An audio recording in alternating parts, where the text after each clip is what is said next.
pangarap sa buhay, gawin mo ng may pagsisikap at may pagtitiwala sa sarili mo.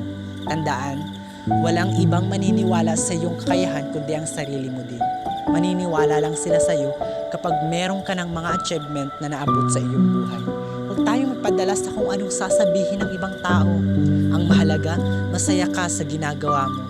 At higit sa lahat, wala kang naapakan o naagrabyadong tao. Kaya ikaw, kung hindi ka masaya sa ginagawa mo, umalis ka. Bakit ka magtitiis sa ginagawa mo kung hindi ka naman masaya?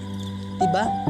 Gawin mo kung anong magpapasaya sa iyo at naniniwala ako na kapag patuloy mong pinipili sa kung anong magpapasaya sa iyo, hindi mo mamamalayan, unti-unti mo nang naabot ang iyong mga pangarap sa buhay. Ano na mo? Ano maibalata?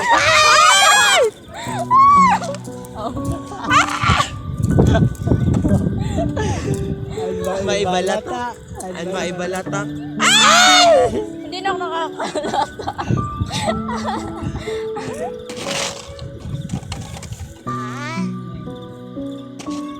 Truth or dare?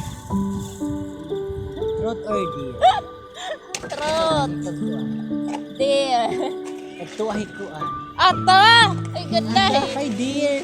Ato, ay, ganda eh. Ano niya ako matumukat? Arwa na siya na kayo. Ichat oni na hi. Asat. Truth. Ichat oni na hi Christian. Sigara. Kinat kami na po. Diba? Ato? Wala na kasya na ita. Hindi. Wala ba yun? Ay, unin na. Aday. Alita na silupi na dagat.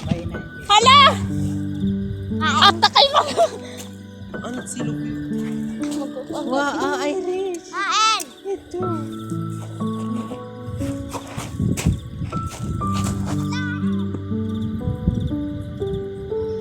Ito ni Christian.